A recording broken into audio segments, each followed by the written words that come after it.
जय बोलिए देवादिदेव 1008 पार्श्वनाथ भगवान की जय जय जय। जय बोलिए मूल नायक श्री महावीर भगवान की जय जय जय। श्रवण संस्कृति के नायक प्रातः स्मरणीय आचार्य भगवंत विद्यासागर जी महामुनिराज की जय जय जय। आचार्य श्री समय सागर जी महाराज की जय जय जय। जय बोलिए गुणायतन प्रणेता शंका समाधान करता भावना योग प्रवर्तक तरुणाई के प्रखर वक्ता पूज्य मुनिवर श्री प्रमाण सागर जी महाराज की जय जय जय। मुनिवर श्री निर्वेक सागर जी संधान सागर जी महाराज की जय जय जय। मुनि संघ की जय जय जय। प्रिय बंधुओं, भोपाल टीटी नगर में स्थित देश के सर्वाधिक लोकप्रिय कार्यक्रम शंका समाधान में यहां उपस्थित एवं देश विदेश से जुड़े हुए उन सभी श्रद्धालुओं का जो कि पारस चैनल, जिनवाणी चैनल एवं प्रामाणिक ऐप के माध्यम से इस कार्यक्रम का सीधा प्रसारण देख सुन व आनंद ले रहे हैं,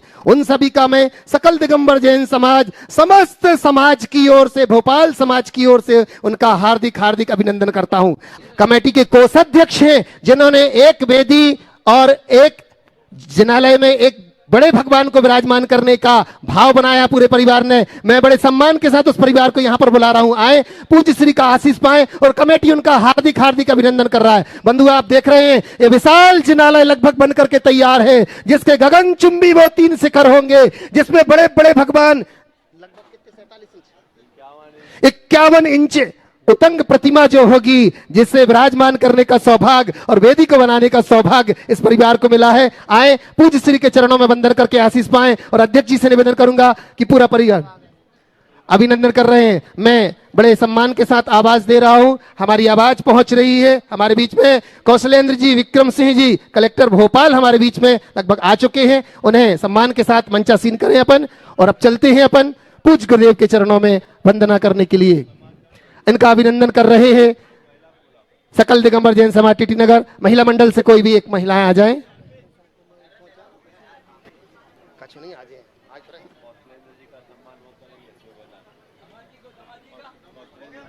चलिए आइएगा। अच्छा दामाद जी भी है साथ में, नहीं नहीं होना चाहिए, दामाद जी का भी अभिनंदन। दामाद जी का श्री नाम अर्पित जैन, जोरदार ताली बजा करके हम उनका अच्छा अमर जैन, अर्पित जैन, जोरदार ताली बजा करके अपन अभिनंदन कर रहे हैं। और अब मैं पूज्य मुनिवर श्री संधान सागर जी महाराज के चरणों की वंदना करते हुए अपनी ओर से और अपनों की ओर से निवेदन कर रहा हूं। मैं निवेदन करता हूं हमारे बीच में कौशलेंद्र विक्रम सिंह जी, कलेक्टर भोपाल हमारे बीच में है, मैं उनसे निवेदन करता हूं आए पूज्य गुरुदेव के चरणों में श्रीफल अर्पित करके आशीर्वाद भी प्राप्त कर रहे हैं और हम उनसे निवेदन करेंगे मंचासीन होने के लिए। जोरदार ताली बजाकर उनका अभिनंदन। और सकल दिगंबर जैन समाज हमारे विक्रम सिंह जी का अभिनंदन कर रही है। इनका अभिनंदन करने के लिए मैं निवेदन करता हूं हमारे बीच में जेके जैन साहब, गीता जी हमारे बीच में है, ज्वाइंट कमिश्नर जो गुणायतन ट्रस्टी है, जोरदार ताली बजाकर उनका अभिनंदन करते हैं। साथ में अनीशा बहन भी है, जोरदार ताली बजा करके कलेक्टर साहब का अभिनंदन कर रहे हैं। तालियां तो बजाओ, बहुत बढ़िया। और इसी अभिनंदन की कड़ी के साथ अब अपन चलते हैं जिस सब का आपको इंतजार था। जहां शंकाएं तो हमारी हैं पर सम्यक समाधान पूज्य गुरुदेव है, जिन्होंने शंकाओं की नदी में बह रहे असंख्य भव्य जीवों को समाधान की नौका दी है। ऐसे पूज्य गुरुदेव के चरणों में चलते हैं। मंचासीन कीजिएगा कलेक्टर साहब को और मैं पूज्य संधान सागर महाराज जी से निवेदन करता हूं इस कार्यक्रम को गति देने के लिए। नमोस्तु स्वामी, नमोस्तु स्वामी। आज का यह शंका समाधान सत्र टीटी नगर के इस विशाल पांडाल में यहाँ पर शुरू हो रहा है। पूज्य महाराज श्री जी के चरणों में प्रथम प्रश्न के लिए मैं आमंत्रित कर रहा हूँ अपने बीच में प्रशांत जी जैन, सेज यूनिवर्सिटी यहाँ पर उपस्थित है पूरी टीम के साथ में अपने विश्वविद्यालय, और भावना योग में भी जिनका बहुत बड़ा योगदान है, ऐसे प्रशांत जी जैन यहाँ पर आए और अपना प्रथम प्रश्न रखें। पूरी भावना योग की टीम, अनुभव, मैं सबके नाम नहीं बोल रहा, रवि भैया सभी एक साथ खड़े हो जाएंगे और प्रश्न प्रशांत भैया रखेंगे। और उसके बाद में सुरेश जी जैन आईएएस, आपके भोपाल के ही एक प्रतिभा गौरव हैं, ऐसे वयोवृद्ध सुरेश जी जैन आईएएस तैयार रहे। बोलिए प्रशांत जी। त्रिवार नमस्तु सभी मुनि संघ के चरणों में। महाराज जी, बस जो अभी भावना योग, मैं इतने दिनों से भावना योग को फॉलो कर रहा हूँ और कर रहा हूँ, और अभी इस साल तो बहुत ही सुखद संयोग है कि आपके सानिध्य में, आपके मार्गदर्शन और आशीर्वाद में हमें भावना योग करने को मिलेगा। तो जो अंतर्राष्ट्रीय योग दिवस के दिन 21 तारीख को जो हमारा भावना योग का एक कार्यक्रम हो रहा है, तो पूरे देश में उस टाइम पे योग पे काम होगा। तो उस दिन सब लोग योग बहुत सारा कर रहे हैं, बहुत तरह का योग है। तो उस योग में और हमारे भावना योग में अगर उसमें क्या अंतर होगा, क्या उसमें लोगों को एक अलग से अनुभूति होगी, बस उसी के लिए महाराज जी। देखिए, भावना योग एक अभिनव प्रयोग। जब भी योग की बात आती है तो हम सबका ध्यान प्रायः योग के प्रसिद्ध अर्थ आसन, प्राणायाम अथवा ध्यान, धारणा, समाधि की ओर चला जाता है। निश्चित ये हमारे देश की एक प्राचीन विधा है और उपयोगी, लेकिन भावना योग का संबंध इससे कुछ अलग है। भावना योग का मतलब है भावनाओं का योग।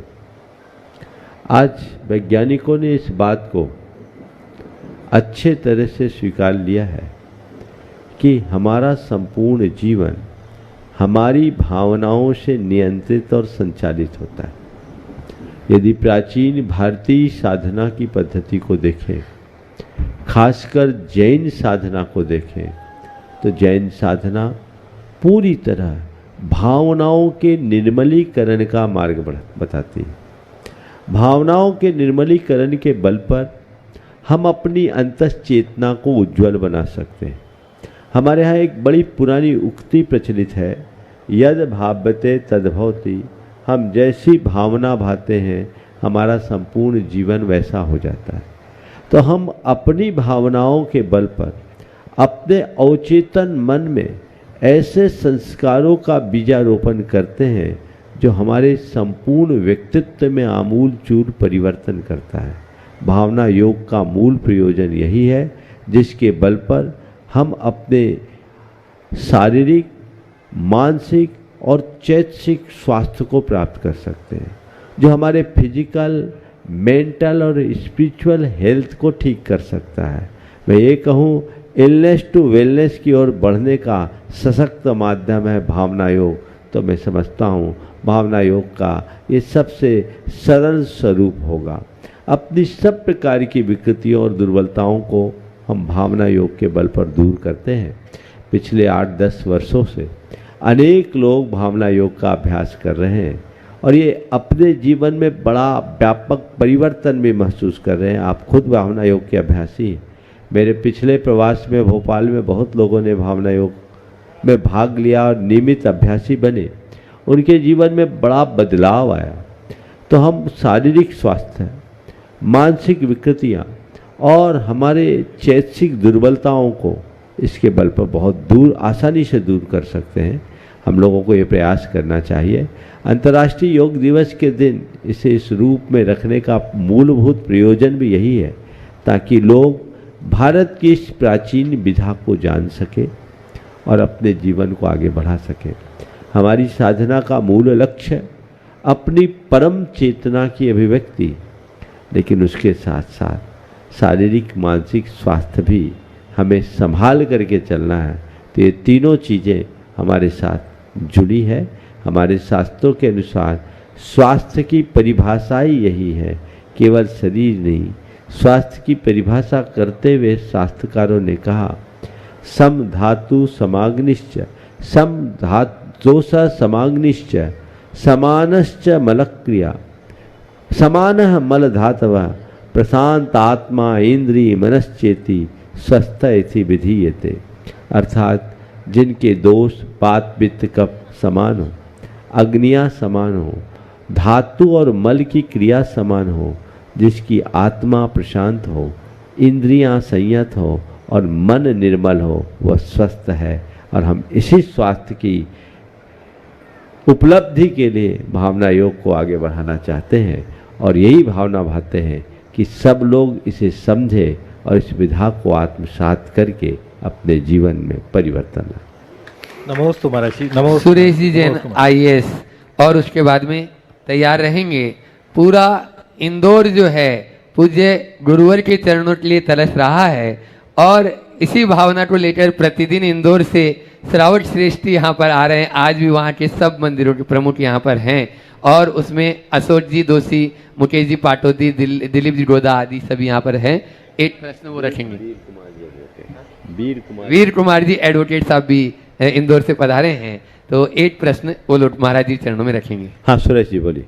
परम पूज्य गुरुदेव, मैं एक छोटा सा प्रश्न आपके समक्ष प्रस्तुत कर रहा हूं। 21 जून को अंतर्राष्ट्रीय योग दिवस है। अभी तक हम पूरे विश्व में 8 अंतर्राष्ट्रीय योग दिवस मना चुके हैं। इसी दिन आपके द्वारा प्रस्तुत भावना योग का कार्यक्रम होगा। यह बहुत ही अच्छी बात है। हमने 5-6 साल पहले भावना योग में सहभागिता की थी और 21 तारीख को हम फिर उपस्थित रहेंगे। हमें सौभाग्य मिलेगा। 21 तारीख सबसे बड़ा दिन होता है, उत्तरी गोलार्ध का सबसे बड़ा दिन होता है। भगवान आदिनाथ पुरातन काल में इस योग के संस्थापक माने गए हैं। पातंजलि इतिहास पुरुष हुए हैं जिन्होंने योग का श्री गणेश किया है और इस योग का लाभ आज पूरी दुनिया ले रही है। गुरुदेव के द्वारा संचालित भावना योग तो हमें बुद्धि मन को पवित्र करते हुए मोक्ष के पथ पर आगे बढ़ाता है। तो जो सामान्य योग है उससे भावना योग की थोड़ी ऊंचाई अधिक है। वो हमें और आगे शारीरिक रूप से ही नहीं आत्मिक रूप से ऊंचाई पर ले जाता है। गुरुदेव यहाँ पर अजात शत्रु जी हमारे भोपाल कमिश्नर रहे हैं, वो यहाँ पधारे हुए हैं। उनकी श्रीमती जी प्रोफेसर हैं, वो भी हैं, और वो छतरपुर के कलेक्टर भी रहे हैं। गुरुदेव उन्होंने छतरपुर के कलेक्टर के पद पर रहते हुए हमारे नैनागिरी तीर्थ के विकास में बहुत बड़ा योगदान दिया है और वो आपकी सेवा में यहाँ आपके दर्शन करेंगे, आपका चरण वंदन करेंगे। इन्होंने नैनागिरी तीर्थ को अपने 2-3 साल के कार्यकाल में सबसे अधिक फंड्स दिए, जिससे हमारे तालाब का उद्धार हुआ, रोड्स का उद्धार हुआ, बस चलने लग गई। कई काम आपने कराए और हमारी पूरी पंचायत और पूरा ग्राम प्रसन्न रहा। गुरुदेव, हम लोगों ने वहाँ पर जो एक मेरा छोटा सा प्रश्न है, वहाँ पर हाँ साथ में हो जाए। हाँ आइए आइए भाई साहब, आप भी आ जाएं। हाँ यहाँ आ जाएं। हाँ वहाँ पर सतखंडागम श्रुत मंदिर की स्थापना की है और उसमें एक 75 केजी का वजन का श्रुत स्कंद विराजमान किया है। 70 केजी का जो सतखंडागम ग्रंथ है उसको पीतल के पन्नों पर, ताम्र पत्रों पर लिखा के उसमें विराजमान किया गया है। अभी सुरत पंचमी को हाथी के ऊपर उसकी यात्रा निकाली गई थी। गुरुदेव, मेरी इच्छा है कि यदि आपकी अनुमति हो तो इस प्रकार सुरत स्कंध और सतखंडागम ताम्र पत्र पर हर जगह विराजमान करने की कोशिश की जाए और इसमें शास्त्रीय दृष्टि से अनुरूप हो, धर्म के अनुरूप हो, तो इसका उत्तर मैं चाहूँगा। Thank you. देखिए, पहले तो मैं चाहूँगा एक बार सुरेश जी का और उनके साथ अजात शत्रु जी का जोरदार अभिनंदन आप करते हैं। आपने अभी जो बात कही वो बड़ी सार्थक बात है। श्रुत स्कंद के संरचना बड़े प्राचीन काल से की जाती रही है। ये बात अलग है कि श्रुत स्कंद की अलग से वेदियों की स्थापना की परंपरा नहीं। आपने ये जो उपक्रम किया है बहुत उत्तम है। श्रुत मंदिर की स्थापना आपने की, ये भी बहुत अच्छी है, लेकिन मुझे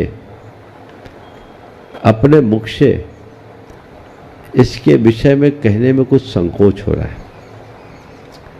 संकोच इसलिए हो रहा है कि यदि मैं अभी विधान कर देता हूं तो हर मंदिरों में अलग से श्रुत की वेदियां बननी शुरू हो जाएगी, जो अब तक की परंपरा में नहीं रही।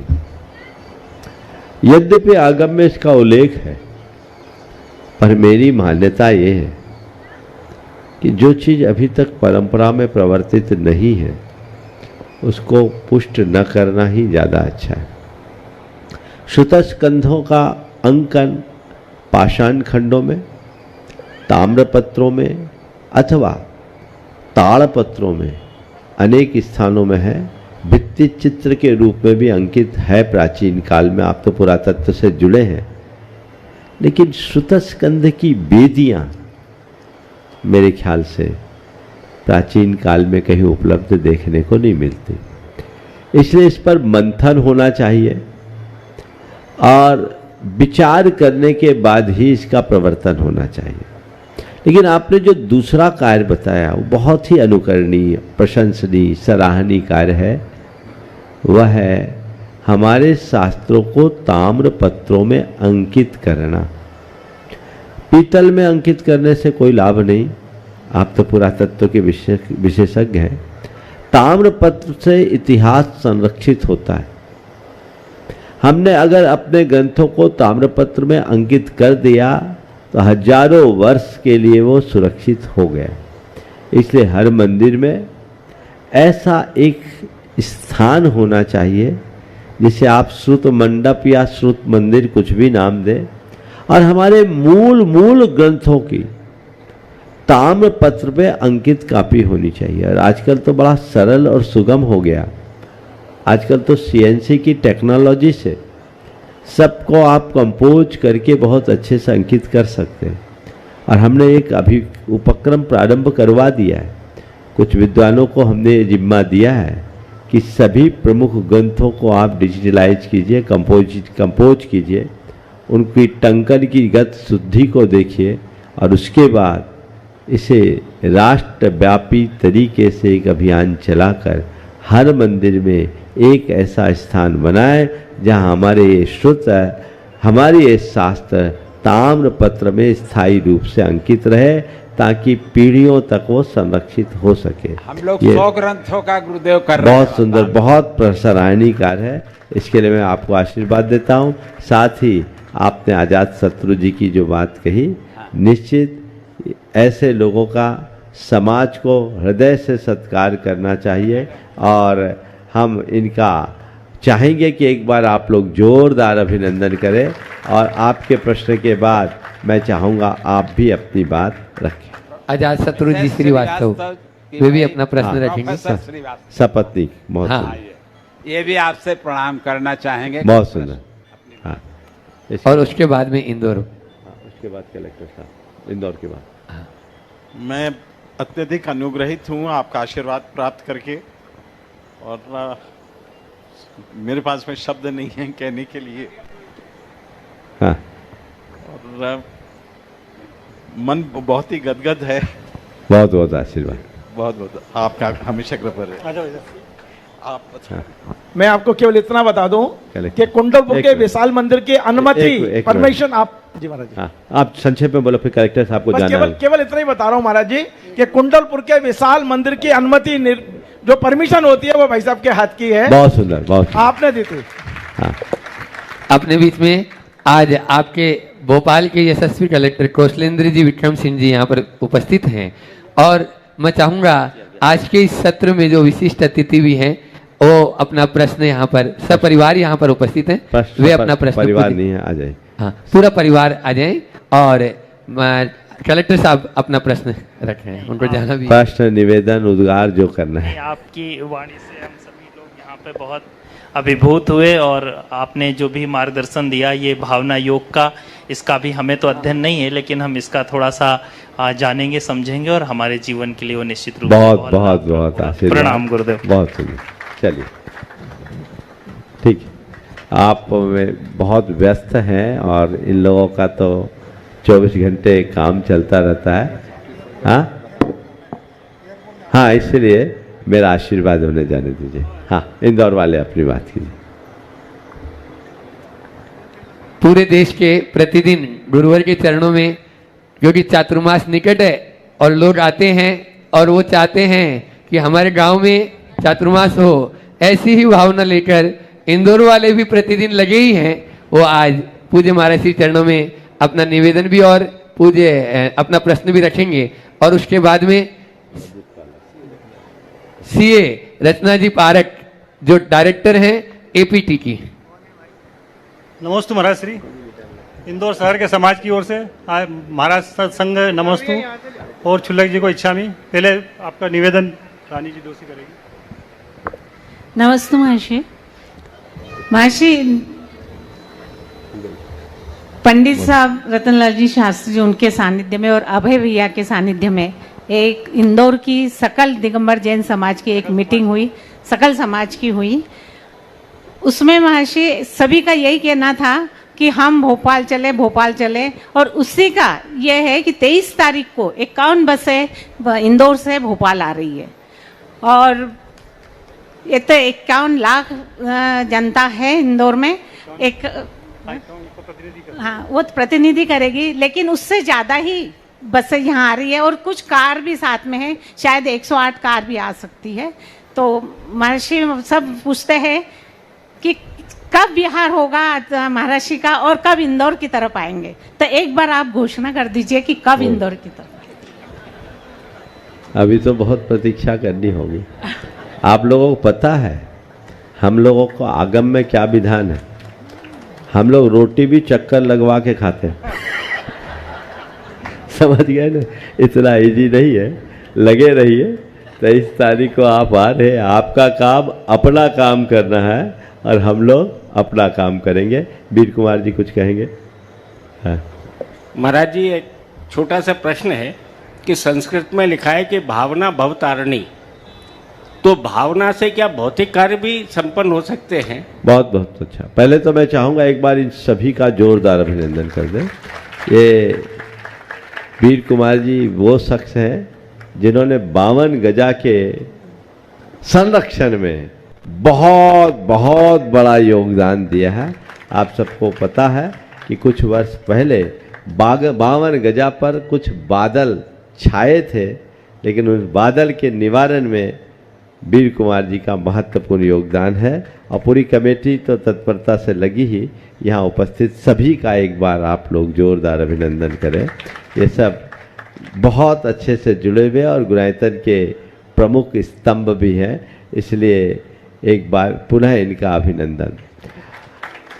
आपने जो कहा कि भावनाओं से भौतिक तत्वों की उपलब्धि भी होती ही है। यद भाव्यते तद भवति, जो चाहो सो मिलता है। आप अगर लोक चाहोगे तो लोक और लोकोत्तर चाहोगे तो लोकोत्तर। पश्चिम के लोगों ने भावनाओं का उपयोग केवल भौतिक उपलब्धियों तक सीमित रखा और भारत की ये विशेषता रही कि भारत ने भावना को अपने संसार से पार उतारने के लिए उपयोग किया, आत्मा से परमात्मा बनने के लिए। ओ हाँ, रचना जी। नहीं महाराज श्री, एक छोटा हाँ, एक निवेदन छोटा सा है महाराज श्री कि स्वच्छ स्वर है, लेकिन बाहर आंतरिक स्वच्छता चाहिए। ये पहले भी हम निवेदन कर चुके हैं। अभी आपका निवेदन हो गया, सुन लिया। हाँ, जल्दी करो जल्दी। हाँ। अभी क्या मानसून का समय आ रहा है महाराज, जैसे ही मानसून आता है तो एकदम शीतलता और सुखद का एहसास होता है। इसी तरह जो आपको स्पर्श करके हवाएं इंदौर की तरफ जा रही है, उससे भी पूरे शहर को एक शीतलता का बहुत बड़ा अनुभव हो रहा है। बस इतना कह रहा हूँ, बीच में सुन लो। हवा का दबाव मेंटेन करो, कहीं बिगड़ न जाए। हवा का दबाव तो मेंटेन है महाराज श्री। आगे और एक रचना पारक प्रश्न है मेरा। हाँ। कि महाराज जी, खदान में रखे पत्थर सबको नजर आता है, लेकिन एक उसमें निहित प्रतिमा के लिए एक विशेष दृष्टि, एक विशेष नजर रखनी पड़ती है। इसी तरह से हमारे जो गुरुओं के वचन है, प्रवचन है, शब्द है, या एक मंत्र के समान है, उसको समझने के लिए क्या विशेष दृष्टि अपनाएं कि जो हमको अति बहुत बहुत अच्छा सवाल है। खदान में रखे पत्थर को देखने के लिए विशेष दृष्टि, ऐसे ही गुरुओं के वचनों को आत्मसात करने के लिए दृष्टि नहीं, विशिष्ट भावना चाहिए। और वो भावना है श्रद्धा की। हृदय में श्रद्धा है, हर शब्द मंत्र की तरह उतरेगा और केवल बौद्धिक स्तर पर सुनोगे तो इधर से उधर निकल जाएगा, कुछ भी नहीं होगा। बहुत बहुत नमस्कार। रचना जी पारक नमोस्तु। और उसके बाद में तैयार रहेंगे प्रदीप जी प्रेमलता जी काला रांची, जो डुणाइतन के ट्रस्टी भी हैं।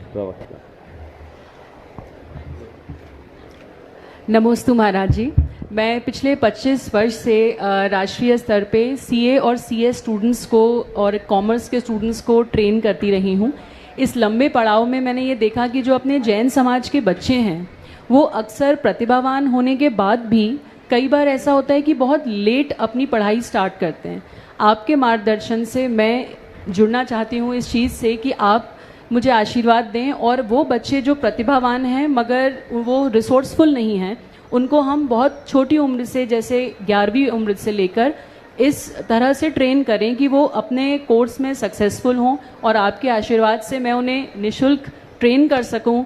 और ऐसे जितने भी बच्चे आप मुझ तक भेजेंगे मैं आपका आशीर्वाद समझ के और उनको ट्रेन करना चाहूँगी। बहुत बहुत अच्छा प्रस्ताव आपने प्रस्तुत किया।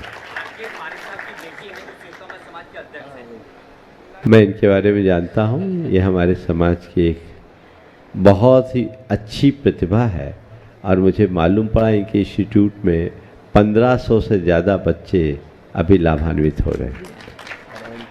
और मैं ये कहूँगा कि आपने जो भाव प्रकट किया है वो बहुत सार्थक है। हमारी समाज की बहुत सारी प्रतिभाएं हैं जो अवसर और संसाधनों के अभाव में आगे नहीं बढ़ पाती। हमें उन्हें आगे बढ़ाने का पूर्ण प्रयत्न करना चाहिए। आपने जो प्रस्ताव रखा है, इस प्रस्ताव को तब सार्थक बनाया जा सकता है जब इसे थोड़ा और सुगठित करके रखा जाए। आप एक पूरी कार्य योजना बनाइए, इस मंच के माध्यम से उसे प्रस्तुत किया जाए और इसे पूरे देशव्यापी तरीके से फैलाया जाए ताकि लोग जुड़े। सिद्धांत भी इस तरह की रुचि रखता है, इसके साथ कुछ और लोग भी हैं इंदौर में जिससे जुड़ करके काम करते हैं और भी कई सीएज हैं। क्यों न इसका एक ऑर्गेनाइज्ड रूप बनाया जाए, क्योंकि मुझे पता है इस मंच से घोषणा करने के बाद एक दो नहीं हजारों नाम आ जाएंगे। तो उसे व्यवहारिक रूप से ठीक किया जा सके, ये प्रयास करने पर परिणाम अच्छा आएगा। इसलिए हमको उसको देख करके चलना चाहिए। आपने जो भाव रखा है बहुत अच्छा है। मैं यही कहूँगा इसे और अच्छे से तैयार कर लो। आप ही की प्रेरणा से आप बहुत सुंदर, बहुत सुंदर, बहुत सुंदर। नमस्ते महाराज जी। हाँ प्रदीप, अगला नाम बोलो। हाँ प्रदीप जी प्रेमलता जी काला, जो डुणाइतन के प्रवक्ता भी हैं, रांची से अपने बीच में झारखंड से आए हैं। जोरदार ताली से उनका स्वागत अभिनंदन करें। और उसके बाद में तैयार रहेंगे अरविंद जी मनीषा सुपारी परिवार, जो डुणाइतन के ट्रस्टी हैं। नमस्ते गुरुदेव। नमस्ते गुरुदेव। कल संध्या को इंदौर में ढाई दीप के मंदिर का दर्शन किया था मैंने। हमारे शास्त्रों में जो लिखी हुई संरचना है बहुत अच्छी तरह से बनाई हुई है, लेकिन एक विशेषता देखी जो मन में एक शंका आ गई। पूरे मंदिर में कहीं पर भी कोई नाम नहीं लिखा हुआ था और बहुत ही बड़ी संरचना थी वो। तो मेरी शंका ये है कि जब हम धर्म के प्रति, धर्म के आयतनों के प्रति, धर्म की संस्थाओं के प्रति यदि हम अपना कुछ भी समर्पण करते हैं तो वह श्रद्धा का विषय है, समर्पण का विषय है, या अपने परिवार के या अपने अहम की तुष्टि का विषय है। पहला प्रश्न यह था। और इसी के साथ में प्रति प्रश्न है कि समाज के संस्थाओं में भी देखा जाता है कि लोग अपने व्यक्तित्व को वहाँ पर स्थापित करने के लिए, कहीं ना कहीं अहम की तुष्टि करने के लिए कई पदों पर आश्रित हो जाते हैं। उनके अंदर में शायद वो समर्पण की भावना या समाज के लिए कुछ कर गुजरने की भावना कम होती है, अपने आप को जो है छा जाने की भावना कुछ ज़्यादा होती है। तो ऐसे में आपका मार्गदर्शन चाहिए कि हमारा विचार कैसा होना चाहिए, हमारी श्रद्धा कैसी होनी चाहिए, हमारा समर्पण कैसा होना चाहिए गुरुदेव। देखिए, आपने बहुत ही अच्छी बात कही। पहले तो मैं चाहूँगा एक बार प्रदीप भाई का जोरदार अभिनंदन करें। आप सबके लिए मैं इनके बारे में बताना चाहूँगा। ये एक बहुत बड़े व्यवसायी, फाइनेंस कंसल्टेंसी का इनका बड़ा कारोबार जमाया, लेकिन इन्होंने एक अनुकरणीय आदर्श सबके बीच उपस्थित किया। 60 साल के होते ही अपने आप को बिजनेस से रिटायर कर दिया, ऑफिस का सारा जिम्मा अपने बेटे को सौंप दिया। और कोई छोटा मोटा कारोबार नहीं। जो लोग इनसे परिचित हैं, झारखंड के लोग जानते हैं, वो इनकी प्रोफाइल को समझते हैं। Well settled business. और ये भी बड़ी अच्छी बात कि इनका बेटा 2 कदम आगे बढ़ कर के काम कर रहा है। ऐसी प्रेरणा अगर लोग ले तो अपने जीवन में बहुत बड़ा बदलाव लाया जा सकता है। मैं आप सबसे कहूँगा, कोल्लू का बैल मत बनो। अपने जीवन की जिम्मेदारी समझते हुए खुद के उत्तरदायित्व को समझे और जीवन को सही दिशा दे। इन्होंने अपने जीवन को धर्म, अध्यात्म और समाज सेवा से जोड़ा है और यही हम सबके लिए अनुकरणीय आदर्श है जो सबको अपनाना चाहिए। आजकल लोग टायर्ड हो जाते हैं पर रिटायर्ड होने का नाम नहीं लेते हैं। हमें इसे बदलना चाहिए। मैं इस बारे में कहा, इसलिए एक बार ऐसे शख्सियत का जोरदार अभिनंदन होना चाहिए। आपने जो बात कही कि मंदिरों में नाम नहीं होना ठीक है या नहीं, मंदिरों में नाम होना सबको खटकता है, नाम तो नहीं होना चाहिए। हम भगवान के दर्शन करने के लिए गए, उसमें नाम की क्या जरूरत। अब भगवान के लिए हमने अर्पित कर दिया तो उसमें अपना नाम क्या, भगवान के आगे अपना नाम क्या है। हम भगवान का नाम ले तो हमारा उद्धार है। जिनका नाम हम 24 घंटा लेते हैं उनके आगे हम अपना नाम जोड़े, ये बात थोड़ी सी पचती सी नहीं है। इसलिए उत्तम तो यही है कि हम भगवान को देने वाले होते कौन हैं। जो कुछ हमारे पास है वह उन्हीं की कृपा का, प्रसाद का तो फल है, उनको ही हम क्या दें। जी गुरुदेव। लेकिन इस धारणा में मेरे एक बदलाव आया। बदलाव कब आया कि जब मैं कोलकाता में था। कोलकाता में बहुत सारे जैन बंधु जो कभी अग्रवाल जैन थे, जैन धर्म से विमुख होकर वैष्णव हो गए, वैष्णव धर्म का अनुपालन करने लगे। जब मुझे मालूम पड़ा उनमें से बहुत से ऐसे भी परिवार थे जिन्होंने बड़े बड़े मंदिर बनाए, तो मैंने लोगों को फिर से जैन धर्म से जोड़ने का प्रयास किया। उसमें एक व्यक्ति किस भाव से जुड़ा, वो नया मंदिर में गया था और नया मंदिर में एक किनारे एक शिलापट्ट लगा था और उसमें उसके परदादा का नाम लिखा था। तो उसने उस नाम को पढ़ा और कहा, भैया मेरे परदादा ने यहाँ मंदिर में भगवान विराजमान किया, बेदी बनाई, मैं जैन हूँ, मुझे भी कुछ करना है और मैं करूँगा। तो मुझे लगा कि पीढ़ियों को सुधारने के लिए यदि नाम अंकित होता है तो इसमें कुछ बुरा नहीं है, लेकिन नाम के लिए अंकित मत करो। जो अच्छा काम करे उसका नाम अंकित करो, पर जो भी नाम अंकित हो वो इस रीति से हो कि दर्शन आदि करने में किसी प्रकार की कोई को असुविधा ना हो। जब भगवान के समक्ष जाएं तो केवल भगवान हो। एक दीर्घा बना दे जिससे हमारे इतिहास का पता लगे, और उस तरीके से करना बुरा नहीं है। आने वाले दिनों के इतिहास को संरक्षित रखने के लिए भी हमें इस तरह की प्रक्रिया अपनानी चाहिए, लेकिन केवल नाम के लिए नाम करना ठीक बात नहीं है। ये अपने को ध्यान रखना चाहिए। और समाज के पदों की बात है तो मैं तो यही कहता हूँ, धर्म आयतन या सामाजिक संस्थानों को आप श्रद्धा के आयतन के रूप में स्वीकार कीजिए, उसे सत्ता का अधिष्ठान मत बनने दीजिए। यदि आप उन्हें श्रद्धा के आयतन के रूप में देखेंगे तो आपके अंदर अहंकार कभी नहीं आएगा, और सत्ता का अधिष्ठान मानकर जुड़ोगे तो सिवाय अहंकार के कुछ नहीं होगा। इसलिए अपने जीवन में एक बदलाव लाइए। नमस्ते गुरुदेव। नमस्ते। अरविंद सुपारी परिवार अपना प्रश्न रखेंगे और आज यहाँ इस सत्र में गुरुवर के दर्शनार्थ गीता जी जो जॉइंट कमिश्नर हैं वे यहाँ उपस्थित हैं। गीता जी जेके जैन, अनीसा वे अपना जॉइंट कमिश्नर नहीं, जेके जैन जॉइंट कमिश्नर है। जेके जैन साहब जो जॉइंट कमिश्नर है। बिना पढ़े डॉक्टर नहीं बनने वाली बात हो गई। हाँ चलो, गीता जेके जैन साहब जो जॉइंट कमिश्नर हैं वे अपना प्रश्न रखेंगे और उसके बाद पहले अरविंद जी सुपारी परिवार। हाँ तैयार, जल्दी फास्ट। परम पूज्य महाराज जी के चरणों में, पूरे संघ के चरणों में सुपारी परिवार का त्रिवार नमोस्तु। महाराज श्री, हम लोग भावना योग की तैयारी में लगे हुए हैं। पूरा देश भावना योग के कार्यक्रम को देखना चाहता है, उसमें सम्मिलित होना चाहता है। वो भोपाल के सारे लोगों का ये सौभाग्य कि वे इस कार्यक्रम में पूरे परिवार के साथ में सम्मिलित हों। लेकिन एक समस्या कई लोगों से सुनने को मिली, क्योंकि आज भी सीबीएसई स्कूल खुल चुके हैं, कई विद्यालय खुल चुके हैं और लगभग बच्चों को स्कूल भेजने का समय 6, साढ़े 6, 7 बजे का ही रहता है। ऐसे समय में कई अभिभावकों को, पेरेंट्स को ये दिक्कत जा रही है कि हम लोग चाहते तो हैं कि हम भावना योग में जाएं, लेकिन हमारी परिस्थिति ऐसी है कि हमें बच्चों को स्कूल भेजना पड़ेगा। तो कृपया महाराज जी कोई मार्गदर्शन दें जिसमें हो सके। देखिए, पहले तो मैं चाहूँगा कि जितने लोग इस अभियान में लगे, एक बार आप सब उन सबका उत्साहवर्धन कर दीजिए। और जो बात आपने रखी भावना योग की, निश्चित सभी का रुझान है और भावना योग में यहाँ रहने वाले तो भाग ले ही, दूर बैठे लोग भी इसमें भाग लेंगे।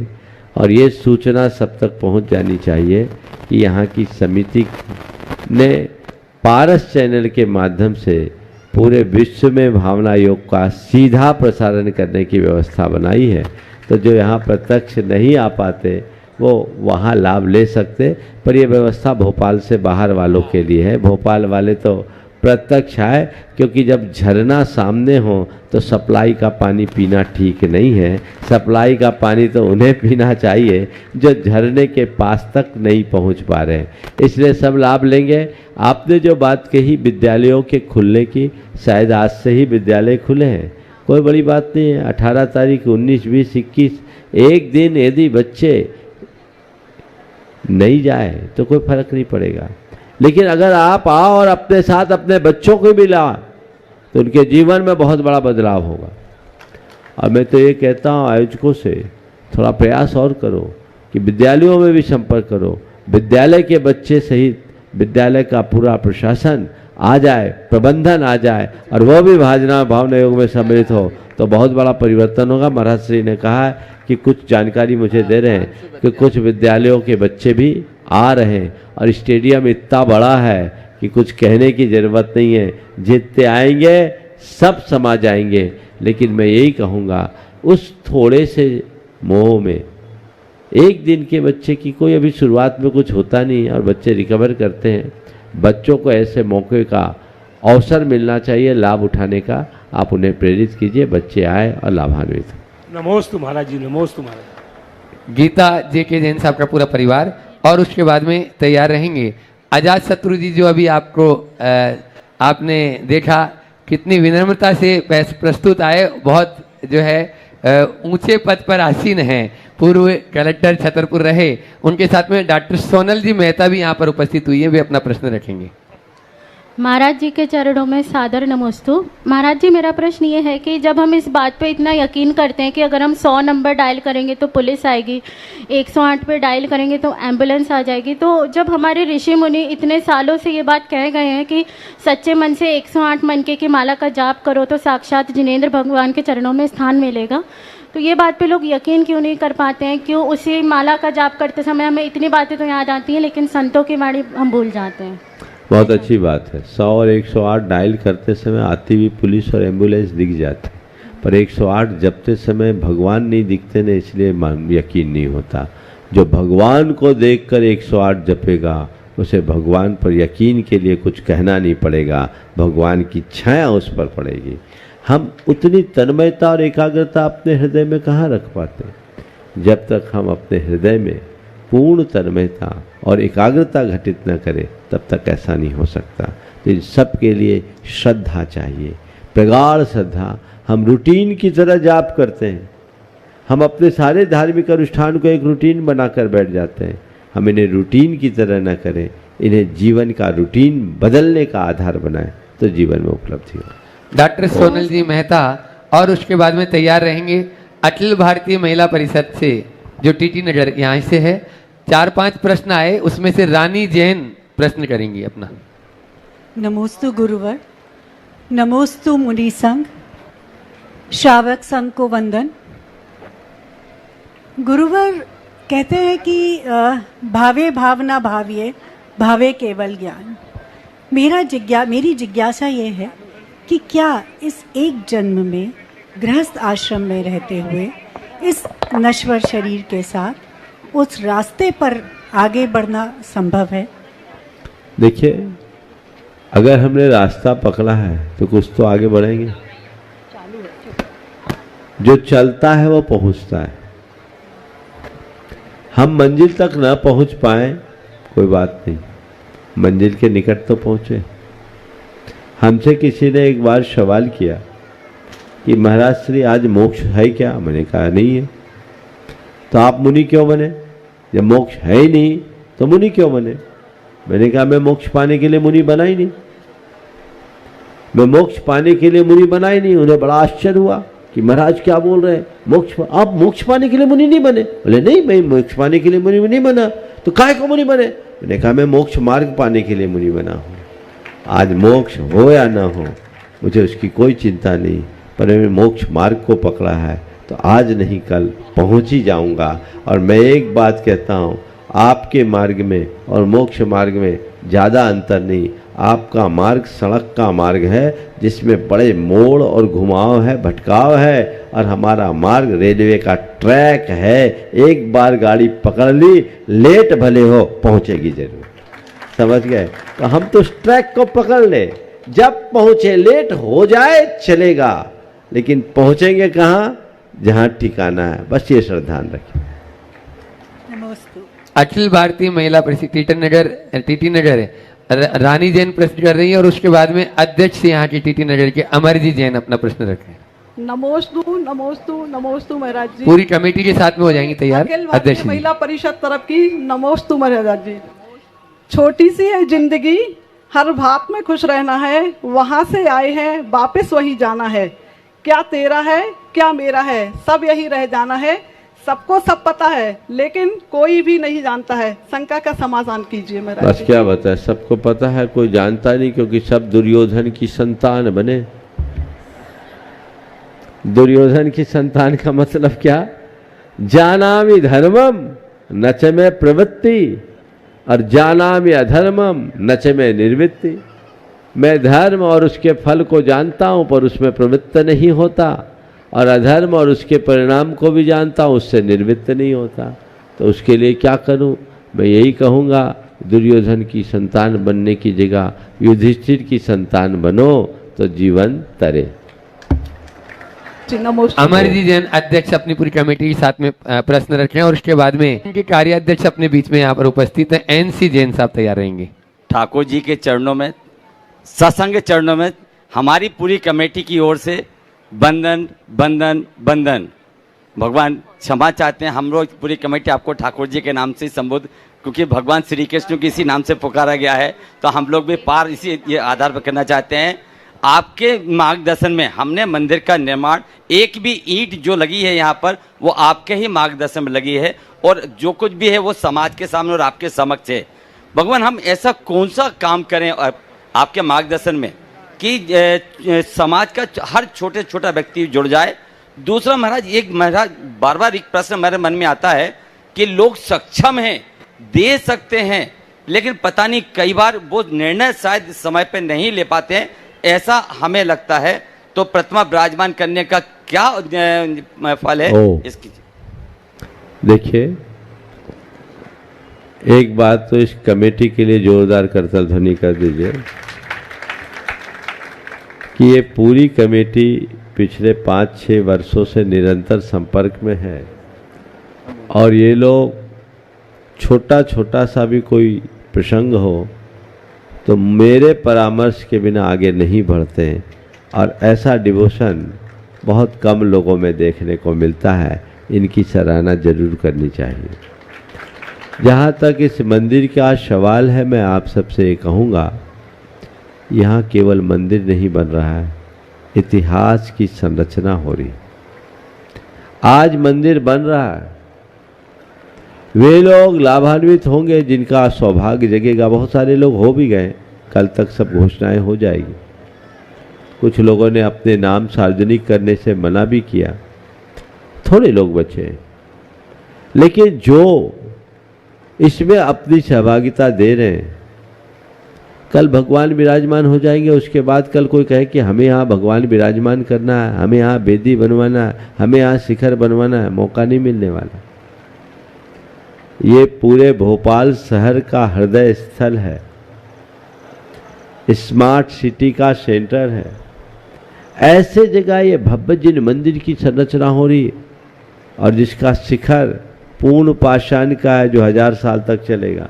बाहरी संरचनाएं भले आपने अपनी सुविधा की दृष्टि से दूसरी तकनीक से बनाया, लेकिन ये हमारी एक बहुत बड़ी संरचना है ऐसे मौके पर जिसको जो बने सहयोग करना चाहिए। सबसे पहले तो मैं उन परिवारों के पुण्य की सराहना करूंगा जिन्होंने आगे आकर अपना बड़ा योगदान इसमें समर्पित किया। मैं सभी से कहूँगा ऐसे मौके बार बार नहीं मिलते। भाव जगाओ। हम तो उन पुरखों को याद करते हैं जिन्होंने साधनहीन होने के बाद भी बड़े बड़े जिनालयों का अकेले अपने द्रव्य से निर्माण किया। ये कोई साधारण योग नहीं है। पैसा तो रोज कमाओगे और गंवा के चले जाओगे, लेकिन ऐसे कार्य में जो तुम्हारा द्रव्य लगेगा वो तुम्हारे जीवन को सार्थकता प्रदान करेगा। इसलिए उसमें सभी को उत्साहित होना चाहिए। बहुत सारे लोग उत्साहित हैं। अभी शिखर 3 बाकी है और बेदियाँ 1-2 बाकी हैं, वो अभी हो सकती है, गुंजाइश है। भगवान भी कुछ बाकी हैं। मुझे लगता है कल तक सब आ जाएंगे। ये लोग मेहनत कर रहे हैं, आप लोगों से संपर्क भी कर रहे हैं, लेकिन ये कार्य होना है। मंदिर तो बनना ही है। जिसका लग गया वही पाएगा। आपने पूछा आम जन कैसे सहयोग दे। हम तो बोलते हैं बड़े बड़े शिलाखंड को रखने वाले बानरों के साथ गिलहरियों को भी याद रखना चाहिए। वो अपना योगदान दे जो जिससे बन सकता है। इसे कई रूप में जोड़ सकते हैं। इस मंदिर के निर्माण के लिए जो अपना सहयोग बना दे उसे आप मंदिर का निर्माण मित्र बना दे, निर्माण सारथी बना दे, सूत्रधार बना दे, जैसे ये लोग गुनायतन के बनाते हैं, स्तंभ बना दे, उसकी एक राशियाँ निश्चित कर दे, लोग जुड़े। हर व्यक्ति का योगदान होना चाहिए। जो समर्थ है उन्हें सहयोग देना चाहिए, तभी ये फलीभूत होगा और जीवन सफल होगा। नमस्ते। गुणायतन के कार्याध्यक्ष NC जैन साहब, और उसके बाद में तैयार रहेंगी भोपाल संगिनी फोरम, महिला संगठन है वो पूरे एक साथ। मुनि संघ के चरणों में मेरा, मेरे परिवार और समस्त मॉडल टाउन और दिल्ली जैन समाज का त्रैवार नमोस्तु। मुनिश्री कहते हैं कि लोहे को काम में नहीं लिया तो उसमें जंग लग जाती है, और पानी का निष्कासन नहीं हो तो उसमें भी शुद्धता खत्म हो जाती है, और जीवन में अगर सक्रियता नहीं हो तो दिमाग की ताकत नष्ट हो जाती है। तो जीवन की सक्रियता बनाने के लिए क्या करें कि हम समय पे अपने उद्देश्यों को पा सकें। जुगनू को याद रखो। जुगनू को देखा है ना? जुगनू में चमक कब तक रहती है? जब तक वो सक्रिय रहती। बस मुझे अपनी चमक, अपनी दमक बनाए रखना है, तो सक्रियता को बना करके चलना है, और सक्रियता हम बनाएंगे तभी हम सब कुछ कर पाएंगे। कर्मठ बने तब हम अपने जीवन को आगे बढ़ा पाएंगे। नमस्ते।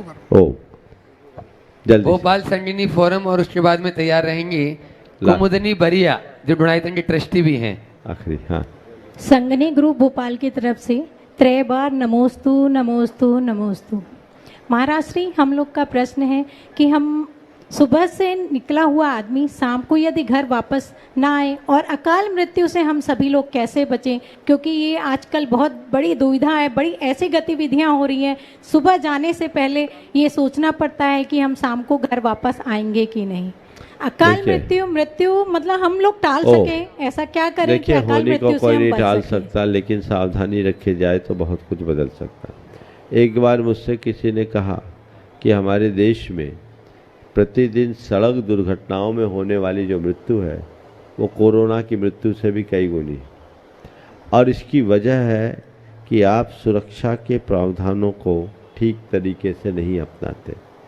एक युवक ने इसी मंच से कहा जो ऑस्ट्रेलिया में था। उसने भारत में होने वाली सड़क दुर्घटना जन मृत्यु के आंकड़े भी प्रस्तुत किए, और ऑस्ट्रेलिया जैसे देश में कहा वहाँ बिल्कुल नगण्य है, और उसका कारण स्पष्ट करते हुए कहा वहाँ सुरक्षा के सारे प्रावधानों का लोग पालन करते हैं और भारत में इसका पालन नहीं होता, इसलिए लोग अपनी जान गंवा देते हैं अकाल में। कितने लोग हैं जो टू व्हीलर पर हेलमेट पहनकर चलते हैं? प्रावधान के अनुसार चलाने वाला और बैठने वाला दोनों को हेलमेट लगाना चाहिए। अगर आप लगाएंगे तो सुरक्षित होंगे। कोलकाता में एक युवक जो बाइक से जा रहा था, एक कार से टकराया, 14 फीट हाइट तक उछला, आमने सामने की टक्कर, और 40 फीट दूरी पर गिरा। हेलमेट पहना हुआ था, बच गया, कुछ हड्डियां टूटी, लेकिन आज सलामत। ऐसे तो चीज़ें, तो जो चीज़ें सेफ्टी के रूल्स को तो आपको फॉलो करना होगा। गाड़ी में बैठते हुए सेफ्टी बेल्ट का प्रयोग करने में आप लोगों को तकलीफ होती।